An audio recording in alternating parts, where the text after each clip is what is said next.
Guys, I think I just finished off my motor. She's idling very, very weird. Sounds like a muscle car. The car's smoking a little bit more than what it used to.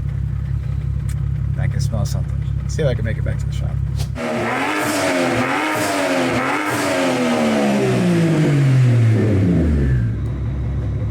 That smells like oil. It finally happened. I knew this day would come eventually, but I kinda wish it didn't. All the symptoms the car was experiencing at the moment made the conclusion that much more obvious. I think the N54 left the chat. We didn't know for certain, and part of me was optimistic. I needed closure. It was time to find out what went wrong. So I read codes and this is all I'm getting. Fuel pump plausibility, oxygen sensor related stuff, and power management. Interesting. Yeah, so something's off with cylinder 5. Time to compression test it. Yeah, that's oil. What was your guess like a few weeks ago? I said piston ring. I worked on plenty of N54s and I can tell you what runs good and what doesn't run good. This car did not run good at all. But, you know, let's tune it to 31 PSI again.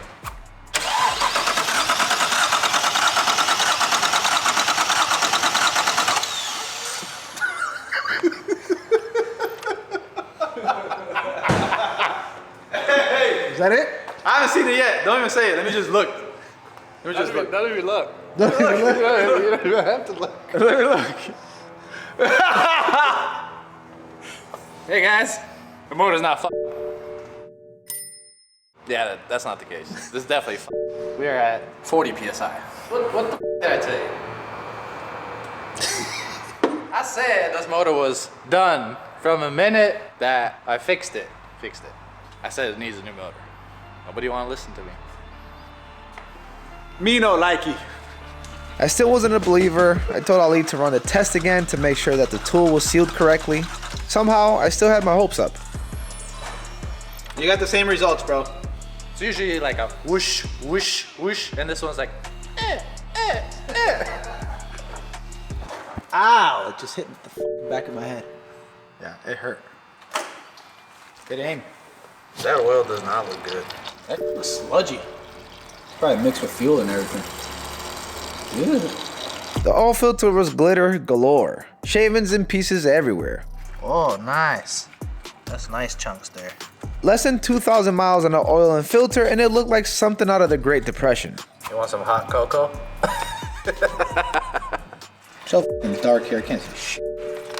Always something with these N54s, which can be kind of challenging because there's a lot of stuff going on in here. Luckily for me, I have this bad boy right here, which should make things easier. This is the SX5500 Pro from a company called Active Light US, which is today's video sponsor.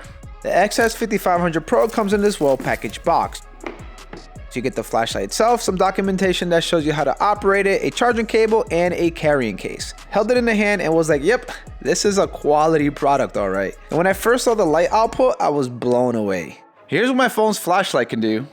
And here's the power of the XS5500 Pro. Night and day difference. I'm actually embarrassed to show you what it looks like underneath that intake manifold. This is the back of my shop, which is pitch black with no lights out here. Watch this. It really shocks me every single time I turn it on. The XS5500 Pro has a focusing feature that allows you to adjust the spread of the light, which is extremely handy in certain situations. On the side of the device, you also get this convenient cob light that lights up both in solid white and red and has a slowly pulsing red function. And check this out, the flashlight even serves as a power bank. Of course, it's rechargeable and can hold up to 60 hours when in eco mode. It's the perfect flashlight when you're in the garage, working on cars, and even looking for something that you lost, which is always my case. To purchase one, make sure to visit activelightus.com or visit the link down in the video's description. Also, make sure to use code VehicleVours for 10% off. Guys, make sure when you're purchasing it for yourself, friends, or family to get more than one. That way you can take advantage of their free shipping. Huge thanks to Active Light US for sponsoring today's video. Now let's get back to the content. All right, so this is how we're gonna do things, guys. It's not working. Pizza time. Just because I'm curious to see we collected anything with the VTT cash cans.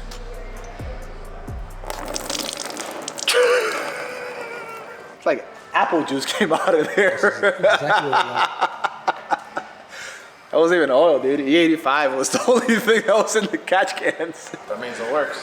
It's collecting the E85 and putting the oil back in the engine. Is that how it's working? Look at that. Apple juice. There's quite a bit of it too.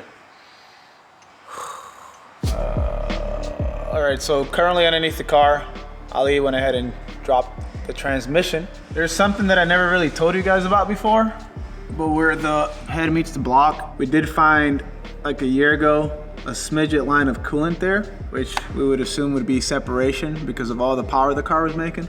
I mean, there's a lot of gunk there right now, but that can be just residue from anything else. But definitely a weak point from this engine that I knew about, and I was just waiting for it to completely separate at one point. There was a lot of oil coming from oil pan, rear main seal area. We did swap out the rear main seal before, and I don't see any leaks coming from there, so that seems to be okay. Not really sure where the oil was coming from, to be honest. Oh yeah, so we took the clutch off. I guess if you guys wanted to see proof that the DKM twin disc organic clutch is good, I'll show you guys. 6-bolt clutch from DKM. It's our top seller on the website. We got 6-bolt for the LCI models and 8-bolt for the pre-LCI. Guys, keep in mind, 730 horsepower, 31 PSI, 2 years, me beat under the car. And the clutch is actually surprisingly fairly good condition. And it still freaking grabs like it's brand new. Honestly, I could probably still get like a year or two out of that clutch with the same power. But since we're already working on the car at this level, might as well just probably put in another 6-bolt DKM clutch for peace of mind. Funny thing is that 3 days before this happening, I had purchased a low mileage N54 just to keep at the shop in case things went south. Almost as if I knew it was going to happen. Ironically, it showed up to the shop an hour after my engine took a shit. And just like that, we have a replacement motor for the E90. Of course, everything's gonna get refreshed, and we're actually gonna change the setup that we run on this particular engine. Huge thanks to the guys at OE_MGarage on Instagram. These guys always come in a clutch. They provide some of the best used BMW parts, so make sure to reach out to them. They got good price and they ship very, very fast. And there it is. Guess we can quickly inspect the motor, see if there's anything wrong with it, other than obviously cylinder 5 having no compression. Very interested to see the condition of the DR700 exhaust manifold. The very first few versions had issues with cracking.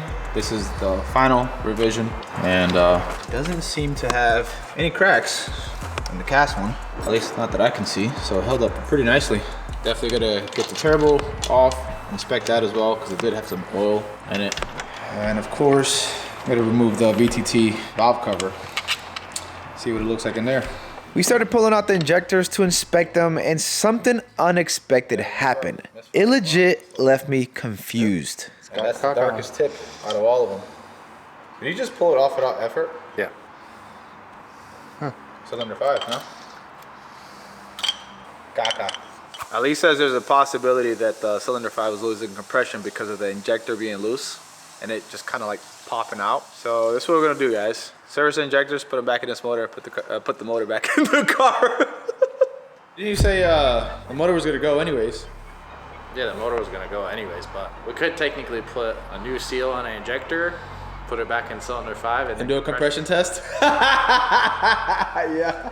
But that doesn't solve the problem of, you know, the car smoking and never stopping, because we did everything that you could possibly think of on an N54 to try to stop it, and it never stopped. And it only stopped for a little bit, and then it comes right back. Once you give it the beans, it comes back. Yeah, and it smokes very good amount. There was no way. Was there a chance that we misdiagnosed the car? That the only reason cylinder 5 came back with low compression was due to an injector that didn't seal correctly? I was sick to my stomach. I had to know. We installed the flywheel back on there, and it was time to do the compression test again. I was terrified. Y'all ready? I kind of hope that the engine is blown. Especially after all the planning and doing all this stuff.